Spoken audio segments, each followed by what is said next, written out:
Hey, geometry guys and gals, and what's going on? So what I'm gonna do right now is kind of go over what we did in class today. If you guys take a look, I drew a triangle. I'm doing a little bit more of a challenging question because I feel like if I'm doing it, then it should be more of a challenging question in terms of what we're being asked for. But in reality, we're just asking for what is X, right? That's all we want to know. So once again, step one, do we have a right angle? Yes, we do. So there I can use the Pythagorean theorem, right? I'm going to shorthand it theorem. That means that we're going to be using a squared plus b squared is equal to c squared, right? So after we know we have a right angle, the next thing I need to do is actually go in there and find out a, b, and c. I would suggest finding C first. C is going to be your longest side, right? And it's also across from the 90. So we start at the 90 and we work our way across, right? That's across. Well, what value is there? Well, normally we don't know it, like with the problems in class, but today we do. So let's put a 10 there. Now, the other ones are legs, right? They are A and B. They are interchangeable. So for this example, I'm going to make X equal to A and B equal to 6. Wiggle, wiggle, wiggle, wiggle, wiggle. So this is my startup, right? This is my side work. That's just what I need to do in order to actually solve this. Now I'm going to go into using the Pythagorean theorem. Now we're applying the Pythagorean theorem to find the missing side. So I'm going to plug in all the values I know. So instead of A, let's put X. Instead of B, let's put 6. Instead of C, let's put 10. If you notice in this example, unlike the one we did in class, we're actually the missing variables over here, and we have kind of to do some inverse operations. No easy addition going on here. But next step, right, I'm going to square everything.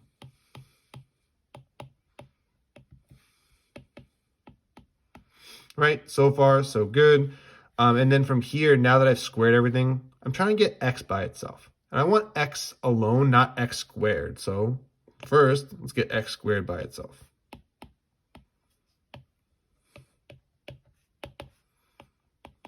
Right? And now I need to get X alone. So I must do the inverse operation, which is to take the square root of both sides. So if you look, first we made sure we had the right angle. Then we wrote down A, B, and C. Then we use a Pythagorean theorem. Without a right angle, we cannot use a Pythagorean theorem. It's impossible. But with it, we can. And if you look, once you plug everything in, remember the longest side is the hypotenuse. That always goes for C. The rest of it's just plugging in, and now we're actually using our calculator or using our brain, depending on how good we are with squares, and just solving it, right? And it's a solving portion, which is very nice. So the missing side, X, is actually equal to 8. Now, if we look at the next one, in this problem, I'm given all three sides, but I do not know the angles. So I'm going to use the Pythagorean theorem to see if I have a right angle. So we're going to assume that the longest side, right, is equal to C. So now we're going to go ahead and use the assumption that this is C and everything else is going to fall into place.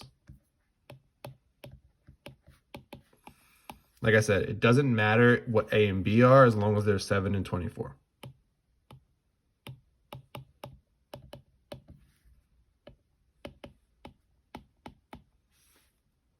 Now it's just making sure the two sides are equal. 25 times 25 is 625. 7 is 49. And then 24 and 24. Dear God, I probably should have done this beforehand.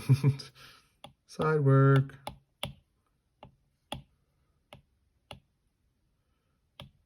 No, this should be a 48.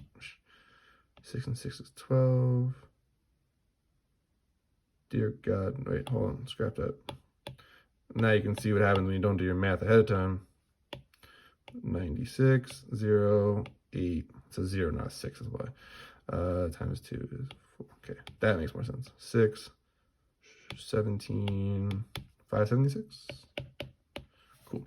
And then we're going to add 49, and luckily for us, this actually does add up to 625.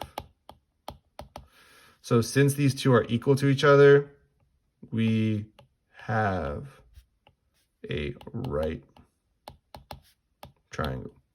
And the right triangle, well, the right angle is always directly across on the largest side, so it would go right there. I hope this helps.